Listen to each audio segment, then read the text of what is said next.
Ladies and gentlemen, a very, very good morning and a very warm welcome to the offices here in Google in San Francisco this morning and to Ezoic's Pubtelligence. And thank you all for your journeys and all the efforts you've made to come here. We hope you'll have a very productive day. We know we're excited to hear what you've got to say, and we've got some interesting insights to share with you guys too. So yeah, let's get it going. I'd like to welcome to the stage John Cole, our Chief Customer Officer, and Tyler Bishop, our Head of Marketing. Thanks very much, guys.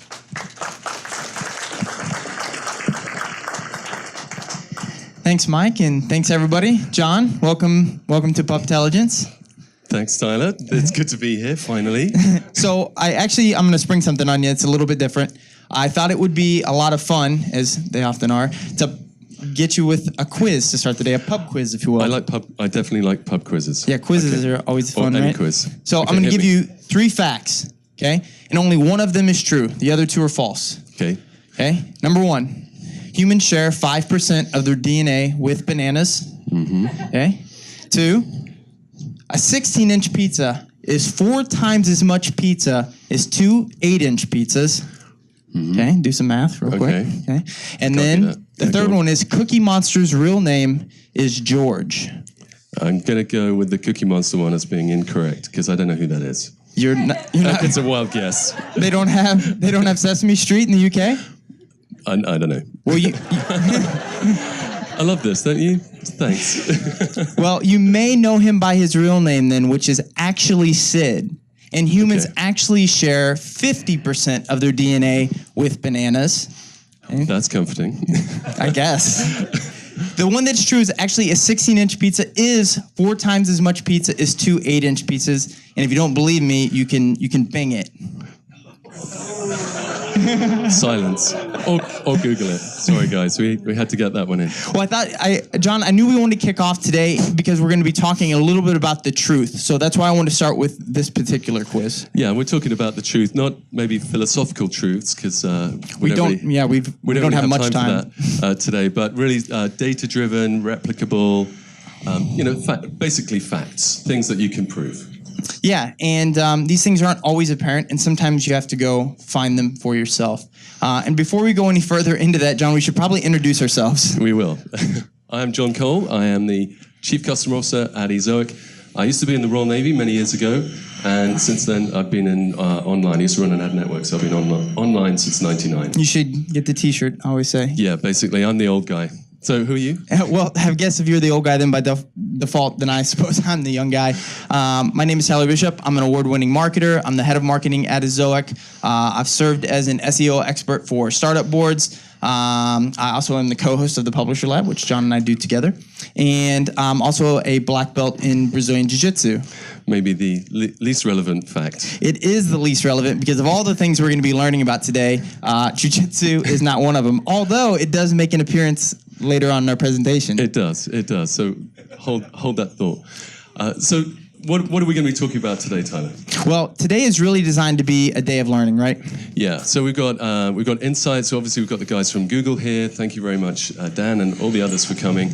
And we've got publishers, you guys, and the best part of it, I think, today is going to be the interactive stuff, where I think more than half of the knowledge in this room is over there, not up here. So we're going to have the opportunity to learn from each other as well in some interactive sessions. So we've got a kind of an action-packed agenda today. So we've kind of designed this so that there's a lot of really unique opportunities to get information from experts in kind of short bursts. We've designed a lot of quick breaks in here. And so the idea is that try to keep you guys from getting bored and then give you the opportunities to interact with each other and learn from each other as well. So John and I are going to be talking a little bit about the future of publishing here in just a moment. And then we have Dan Florin from the Google Analytics team, which will be hopping in after that and then later on this morning. Yeah, and then we've got Ohad, ex-Googler, Ohad down here, who's going to be talking about deeper engagement analytics and how to measure those. And then we also have our very own, not our very own, the mystery man, Ilya, who's coming from Google Webmaster. Those guys are rare, so it's really interesting that we'll get a chance to hear directly from the Webmaster team later today. Exactly. I'm looking forward to seeing him. And then we have lunch, which is maybe the most important thing that we've left off the agenda so far. We are eating. That is good. And then we've got Amanda who's talking about her traffic growth story. Very impressive, very interesting. And then we have a panel of publishers later in the day where they'll be sharing some of their stories and some of the things that they've learned along the way. And then we have more opportunities to learn from each other, right? That's right. The deep dives and then the panel at the end of the day with Google. And so speaking of the panel, one of the things we want to make sure that you guys all have a chance to do is some of our experts today will have opportunities for Q&A after their session. Some of them are hard up against our timeline. So what we've set up is the ability to ask questions you can actually email nbivens@ezoic.com any questions that you have throughout the day today. Use the hashtag Pubtelligence in the subject line. And if you send any questions, we will ask them at the end of the day panel today. And so it gives you guys an opportunity to basically interact. So if you're sitting there and you're thinking, man, I wish I could ask this question right now, and there's not an opportunity, there will be at the end of the day. I've been to lots of these kind of things, and quite often in your head you're thinking, oh, maybe I should have asked that. But do it. Nick Bivens or nbivens@ezoic.com. Just send it over, and we'll get them in at the end of the day. And also make sure that you go like this. It helps. It helps with the learning. So speaking of learning, John, we're kicking off today talking about the data-driven future of digital publishing. And I can't think of two better ways to start than with these buzzwords that seem to keep popping up over and over again, which is AI, or artificial intelligence, and data science, right? That's right. You can't really go to any conference at the moment without the words, AI, artificial intelligence and data science coming up. But it is an actual thing. And even though we do see it a lot in the news, it is actually a movement, and the rise of the ability for machines to help us with our calculations is definitely a big change. So particularly when you look at the leaders of some of the biggest sites in the world, particularly, for example, Facebook, Mark Zuckerberg, he said, AI is transforming how we interact with every single visitor. He said earlier this year that at any one time there are 10,000 versions of Facebook running concurrently, and that is, I would say, it's probably one of the reasons for their massive success is their ability to understand their users and to make changes. So 10,000 versions at any one time. That's a counterintuitive fact. Yeah, and it's also the only time that we told Google that we would talk about Facebook. We said we would keep it to one time, and that was it. Okay, so we've used it up. So, but John, if we really want to focus on the future of digital publishing, we really have to start by looking backwards, right? Yeah, and we share our kind of history with publishers, traditional publishers, newspaper publishers particularly. We have the idea of a page, things being above the fold, below the fold. There's actually a physical newspaper. Yeah, there was actually a fold that things were above. And they would produce different editions of their newspapers. And of course, you've got printing presses with hundreds of thousands of copies going out, or millions of copies going out. And even back then, that you'd have the West Coast version of the New York Times or late edition, whatever it might be, because they're trying to give people what they want, but in a very, very old-fashioned way in our eyes these days. Yeah, and one of the things about that, John, is that these things, there's only a certain amount of data that you can have, and these papers by their very nature are static. But we've carried over more than just the terminology from the early days of publishing, right? So now that we have more data and we have more information, it begs the question: should we all still be delivering everything the same, even though everything else has changed? Yeah, that's right. I think we started with this theme of things being true, whether or not they seem like, as a counterintuitive point. There is no reason why all web pages or all users should see the same thing. So, should we be delivering everybody the same content, layout, ad positions, recommendations? That's a good question, right? Because there's no reason why everybody has to see the same thing. And should we be obsessing about our home pages or landing pages? So these are things that we're going to have a look at. So I think one of the best ways to start this conversation, John, is I actually decided to pull up a site. This is I told you my jiu-jitsu is going to come back in. So this is my jiu-jitsu website. Hundreds of visitors a month. Hundreds. Very successful. I didn't think that was going to be the thing that got the response from the audience. But yeah, but I mean, so I went to this site. And my session duration was 34 seconds. My time on page was 34 seconds. And I looked at one page view. You were a bouncer. I'm sorry, I was a bouncer. My experience was significantly better. I was on the site for 4 minutes and 34 seconds. I visited 4 pages, and my time on page was 1 minute and 8 seconds. So I had a much better user experience on the site than you did. That's right. So, but this is same content, right? But it makes sense though, right? Because I like jiu-jitsu more than you. And so it just makes sense. Is this stuff just like the weather, John? Is it 63 degrees and partly cloudy and the tide goes in and the tide goes out and there's nothing that we can do about these things? Or can I treat you differently and affect your behavior? That is a really good question. And I think that's, can we cater to people like me in a better way? And obviously maintain your good user experience, but can we do something about these other type of people? And I think one of the things, John, when we start talking about this kind of data and what are we looking at and how do we influence behavior, we realize really quickly that right now there seems to be an asymmetry of information right now between publishers and advertisers. And this kind of quick scrolling example is the real-time bidding protocol inside of DFP, right? And there's a lot of signals in here. Yeah, that's right. And advertisers and agencies have the ability to,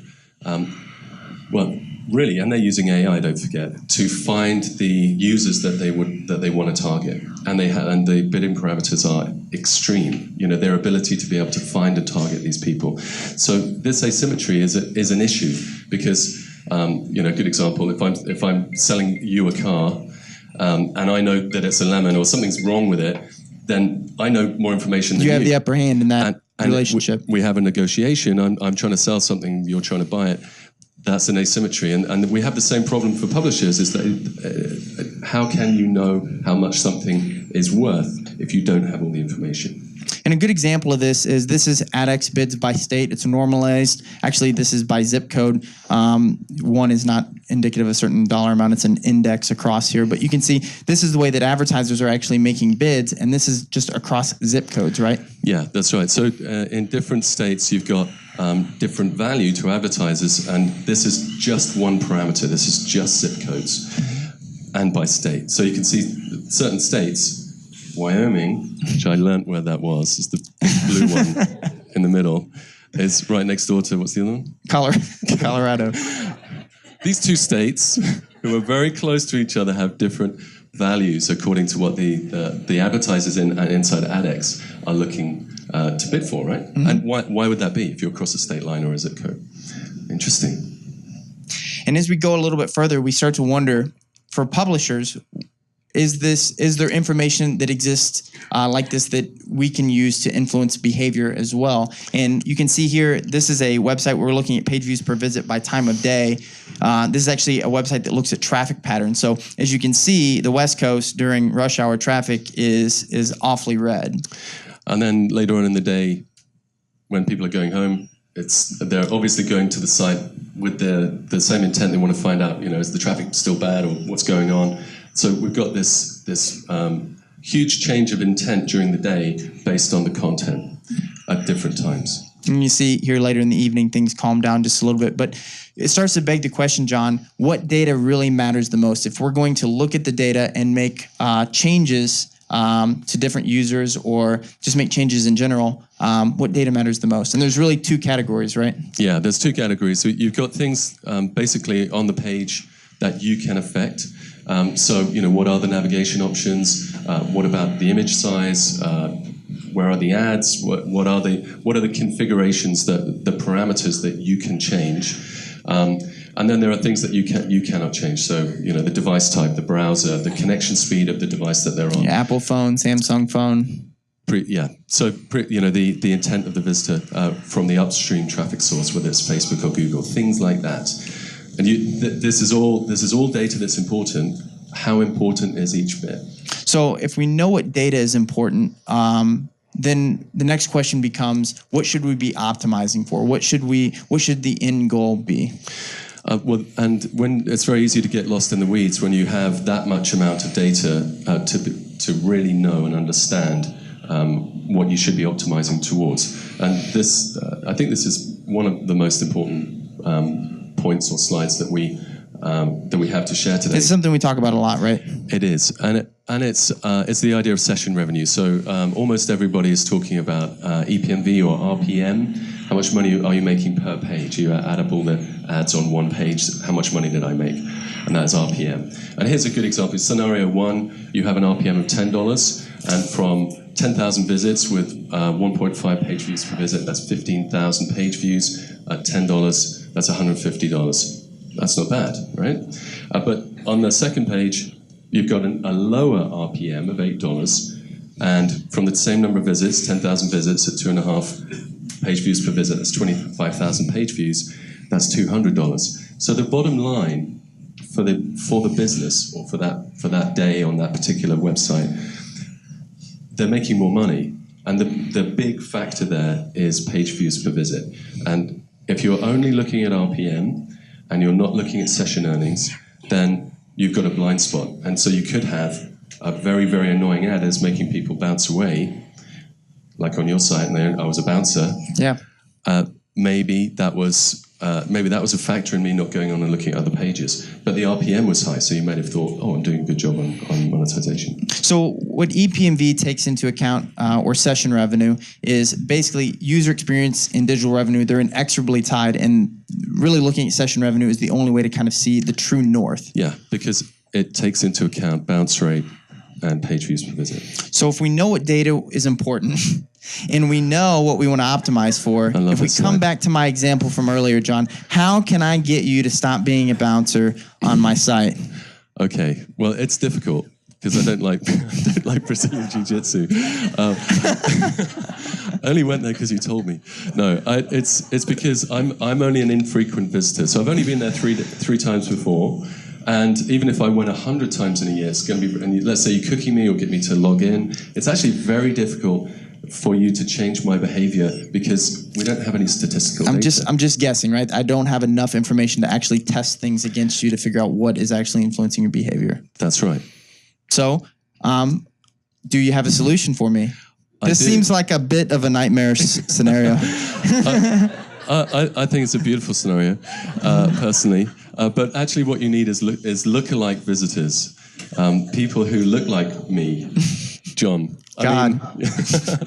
But on the serious point is, if you can identify the parameters that surrounded my behavior, we can start to do some testing and we can start to change the behavior. So those things that I can identify you with are those things we couldn't affect before. So device type, time of day, all these attributes of the particular type of user, and then the things that you can actually affect are the things that you should test, right? Yeah, that's right. So a good example would be, I'm a newbie to Brazilian Jiu-Jitsu, so maybe some content recommendation that would say 10 top moves for self-defense from jiu-jitsu, something like that.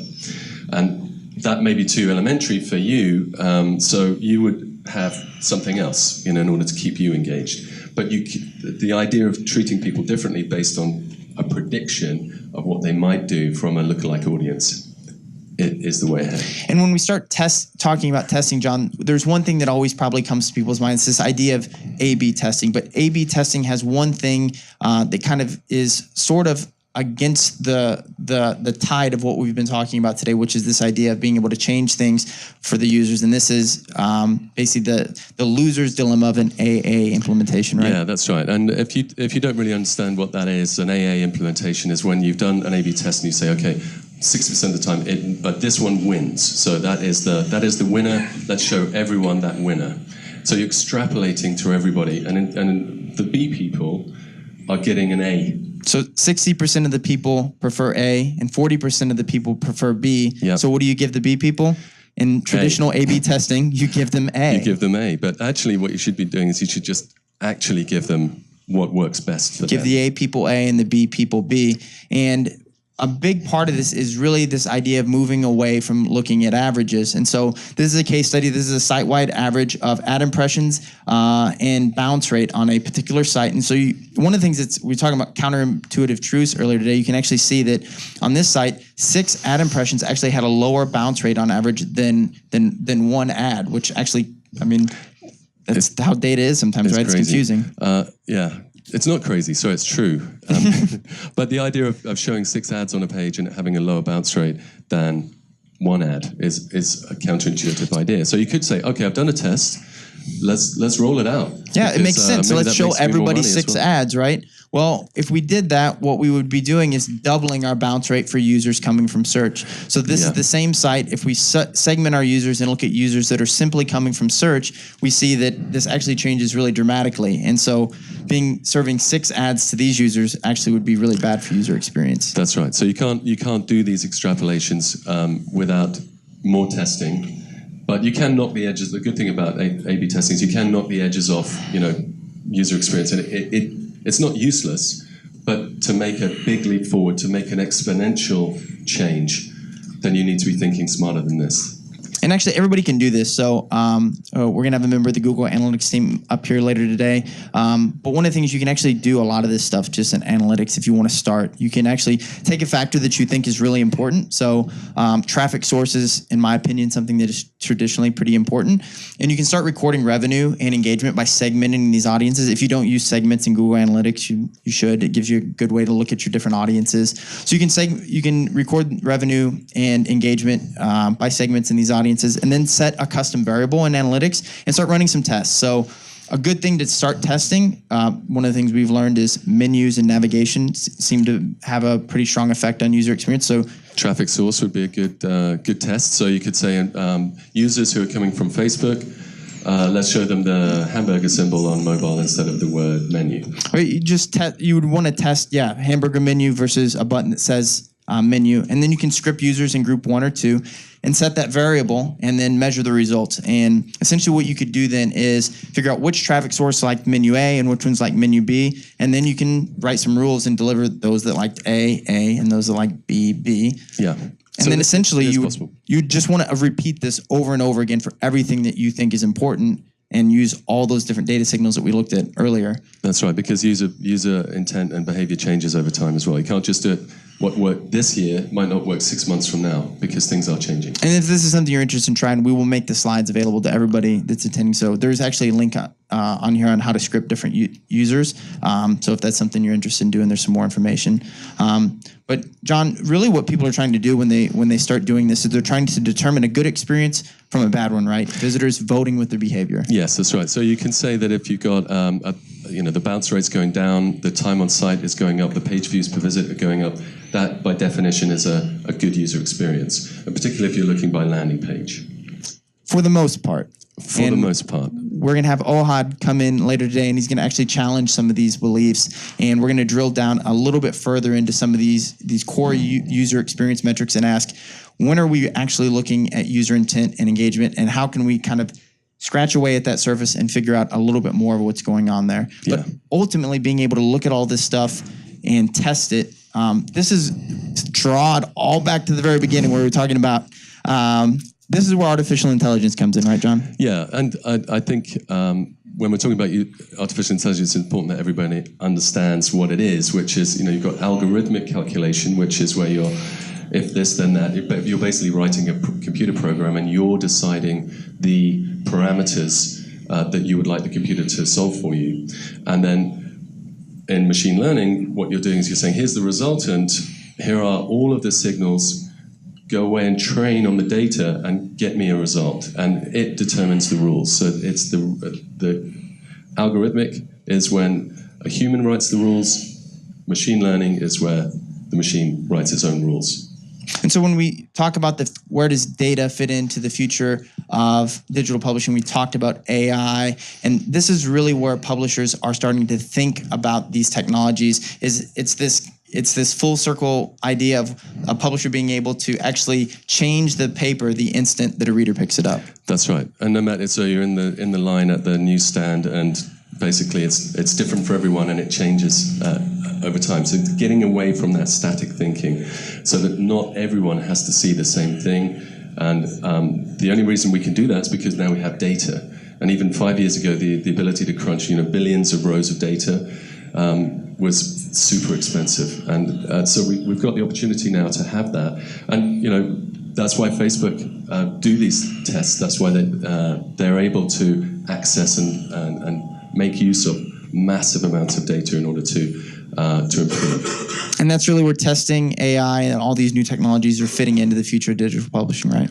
Yeah, that's right. And that's our kind of point for today. And we're going to be digging into it a little bit more throughout the rest of the day. And speaking of digging into it, coming up next, we have Dan Florin joining us from the Google Analytics team. Normally, we would take questions, John and I, but if you want to challenge anything that John has said, not anything that I've said, you can email nbivens@ezoic.com, and we will get to it at the end of the day panel. Use the subject Pubtelligence. But at this point, I want to welcome Dan Florin from the Google Analytics team to the stage. Thank you very much.